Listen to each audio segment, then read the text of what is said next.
There's no distance these brothers wouldn't go for each other. Brent pushes and pulls Kyle through 2.4 miles of swimming, 112 miles of biking, and 26.2 miles of running. Their dream is to compete with some of the best athletes in the world at the Ironman World Championship in Hawaii. 6 years of training has led up to qualifying day for entrance into Kona. It all started with Brent did his first Ironman in 2010. He invited the family, and I was just amazed that not only what Brent did, but all the other athletes did it. It kind of reminded me of what I go through on a day-to-day basis. Kyle knows what it means to overcome challenges. He has cerebral palsy and is unable to use his arms and legs. So when Kyle saw his older brother competing, he knew he wanted to do it too. The brothers started with smaller races, progressing to marathons and triathlons, but they always had their eye on the Super Bowl of Ironman triathlons. When we did our first triathlon back in 2011, everything was preparing. There's not a clear path for people like Kyle and I to compete in Kona. Brent trains 7 days a week, and Kyle joins him once or twice a week. It's hard to take somebody that sits in a wheelchair 16, 18 hours a day and run them through the paces of a 140.6 mile race. It's not easy for anybody, so that thing that motivates me in racing, one of the reasons I race is always next to me or always in front of me. And we just keep pushing the bike forward. And the journey is so sweet because we could just spend 17 hours together. It definitely tightens our bond. Brent and Kyle have always been close. Growing up, Brent looked after his younger brother, and the two had a special bond. Kyle and I were always on the same team.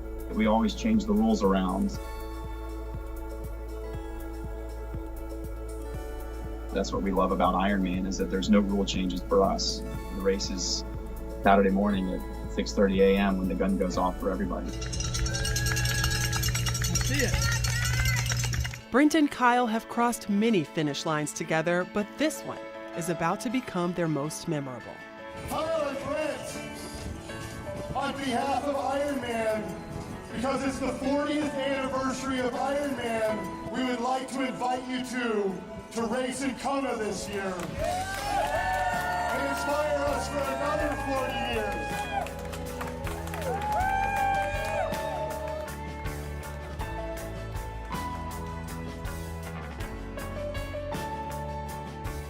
Their finish time didn't qualify them for the World Championship, but their passion and commitment got them a spot. Kyle and Brent were awarded an Ironman Ambassador Athlete slot to Kona. Each year, select athletes are awarded this honor based on characteristics that go well beyond competition. And we get one of the best days of the athlete that I'll never forget. As Brent and Kyle train for the World Championship, they hope to continue to inspire other people with disabilities. And we just want to give people hope that they can do anything that they put their mind to.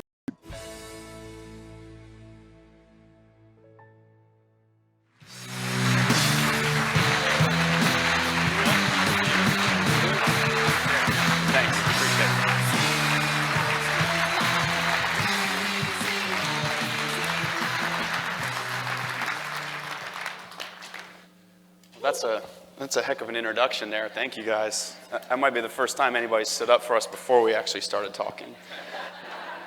Oh, go ahead. Sorry, buddy. We didn't even say anything yet. Thank you. That was awesome. That video gets me every time. It's a pretty special moment for both of us. Kyle and I started this journey a long time ago, and you even saw some of the kid videos there of what we used to do, screwing around in our backyard, turning Kyle's motor off and letting him roll down the hill. These are the kind of things your parents look forward to as young children. But what you saw in the video there was a lifetime culmination for us. It was us trying to figure out how we could compete together, how we could be athletes together. Because when we were growing up, every time Kyle and I did something, or every time I was playing sports, Kyle had to always sit on the other side of the fence.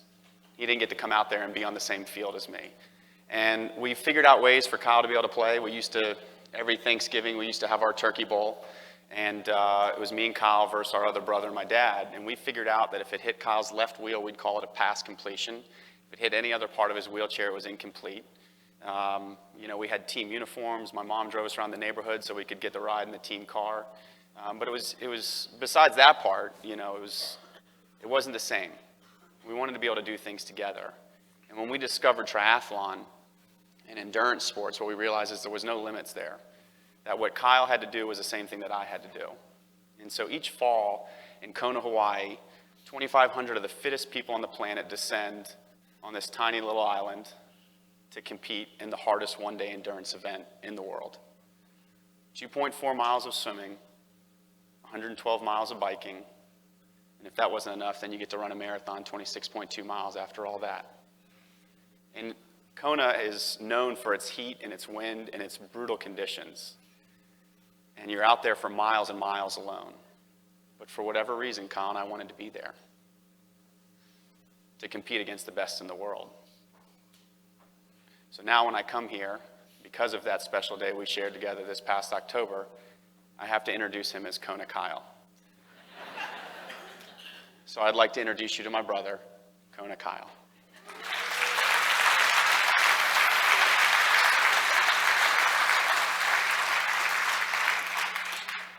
Good morning.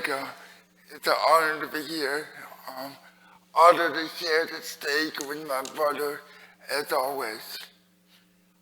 Like the video said, I have cerebral palsy, and my specific CP is spastic quadriplegic.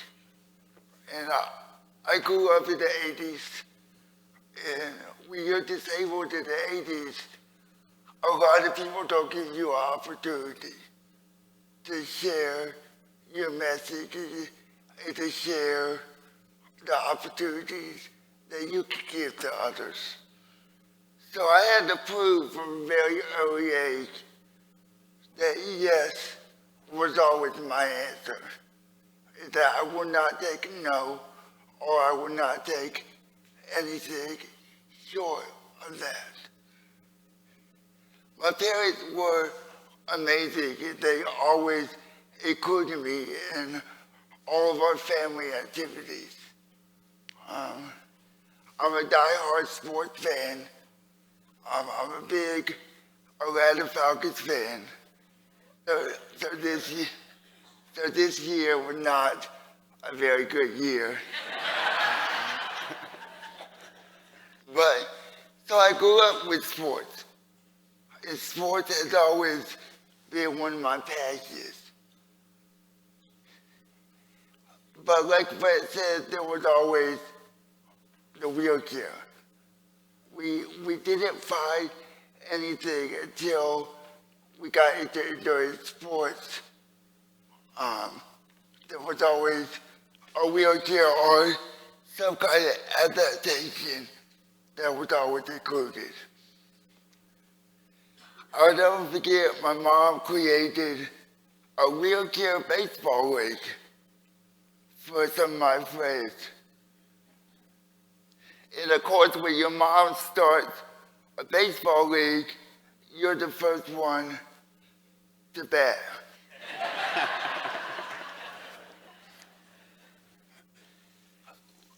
We had Skip Carey, he's a famous Braves announcer that announced the opening game. Everybody had the opportunity to run the bases, whether they were out or not. So I hit a little ground ball to shortstop, and he threw me out. And instead of having the opportunity to run the bases, I went back to the dugout. And I'll never forget, the umpire yelled, and he said, "Son, you can run the bases." And I said, "No, sir, that's not how I play the game of baseball." So I knew I wasn't a good baseball player.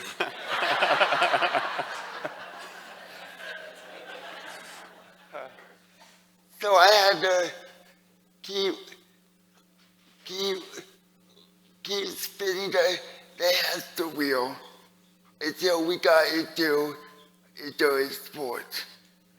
And it all changed when I asked this question, can people in wheelchairs do Ironman? So in 2007, I was working in real estate and construction, and that usually consisted of being at the job site about 6 a.m. and then drinking until about 12 or 1 in the morning and turning back around and doing it all over. So I was about 30 pounds overweight and was just kind of struggling with where I was. And so I just personally wanted to get myself in shape. And I had grown up swimming, and so I did what anybody does, and I started swimming again. I started running and started losing weight, started getting in shape, and it was this big process for me. And I kept kind of finding new goals and new targets. In fact, when the economy was having fun in 2008, I did a really sensible thing and went out and bought a brand new bicycle and signed up for my first triathlon. And that kind of kept building on itself, this personal fitness journey for me. And in 2010, I signed up for my first Ironman by myself. And it was this big process. I trained for 10 months. I put in so much energy, so I was pretty excited. I was proud of myself, and so I wanted the whole family to be a part of it. And I wanted them to come up and see me accomplish this big goal. So in 2010 in Louisville, Kentucky, I took on my first Ironman. And it was a wonderful experience for me, certainly, but it was a better experience for Kyle because he got a front row seat to something that was eye-opening to him, something that we didn't realize was there, an untapped resource for us. And Kyle was with a good friend of ours, Betty, who usually carries around a vuvuzela, and so her and Kyle were carrying on and making all sorts of noise all day. And Kyle just kept peppering her with questions over and over, trying to figure it out, because he's watching 2,900 people in brutal conditions in August in Louisville, Kentucky. When I hit the marathon course that day, it was 98 degrees with 99% humidity. Kyle looked at me at one point and turned to my now wife and said, "I hope he doesn't die." Real vote of confidence from your younger brother. But after I accomplished this big goal for myself, I sat down for my first hamburger in 10 months, my first beer in 6 months. I was pretty tired. I just wanted a hamburger and a beer. And Kyle had some questions for me. And he kept firing them off one after the other. Some of the same questions he'd been asking Betty. Because what he saw that day, it wasn't just my experience. It was the 2,900 other people. On a brutally hot day, people were crawling across the finish line. I remember standing with Kyle after I had finished, watching a guy that was cramping so bad, hopping on one leg trying to get across the line. And Kyle's sitting there thinking in the back of his head, I could do this. I could do this better than Brent. So we're sitting there at dinner, and he's asking me questions, and I'm not giving him a whole lot. Yeah, huh, no, just kind of gruffing. And he finally looks at me, and he just says, "Can people in wheelchairs do Ironman?" And almost instantly, I just said yes. The same way we shut his motor off in our backyard, the same way we would rifle passes at his left wheel and sometimes hit him in the face. We just said yes. The same way we climbed Yellowstone together, Stone Mountain, all of it. But now we found something that there wasn't going to be a fence in between us. There wasn't even going to be a wheelchair between us. But we're a little bit OCD, or Kyle says we're CDO. And so we had to kind of figure out how to do this. How are we going to actually do an Ironman with Kyle? So we started finding the equipment, we started finding the resources, and we signed up for our first 10K in February of 2011. And man, were we excited to do this 10K. And Kyle shows up dressed like this for the 10K. And I look at him and I said, "Bud, what are you doing?" And he says, "Well, I've got work after this." He was working at a local grocery store. He's got on his dress slacks and his green vest. I said, "Buddy, you're going to be sweating and dirty by the end of this." And he looks at me and goes, "Well, nobody told me." What'll make you laugh even harder is that we really had no clue what we were doing. So we had this jogging stroller, and we had a golf club head cover over Kyle's hand because he kept hitting the side of the chair. We had no padding. We had pillows stuffed behind his hips. It was the most fun we've ever had. There's a picture of us flying down the hill, and nobody can seem to find it anymore. I'm carrying a few extra pounds, and I'm wearing this big vest. Kyle's wearing dress slacks and shoes. And we've both got smiles a mile wide because we were doing it together. And we were doing the exact same thing together. Can people in wheelchairs do an Ironman? Yes, they can. And how can you say no to your little brother when they ask you that question, can people do Ironman? We had no idea what we were doing. But what we did know is that we were doing it together. Is that we were in it together. For the longest time, my mom is still to this day, I'll always remember this. She said, whatever you do in life, always stay small, always stay connected. That didn't hit me until we got to Hawaii, what that meant. And it meant that no matter how big this gets, that we remain loyal to each other, and that we remain loyal to our family. After the 10K, though, I wanted more. Was I hurt? Not yet. But did I have an itch? Yes, because I'm very competitive. And I told Brent I wanted the best on time. So we kept signing up for different neighborhood and local 5Ks. Then we climbed to a half marathon. But I wanted more. I could taste it, and I could feel it. That competitive drive within me wanted more.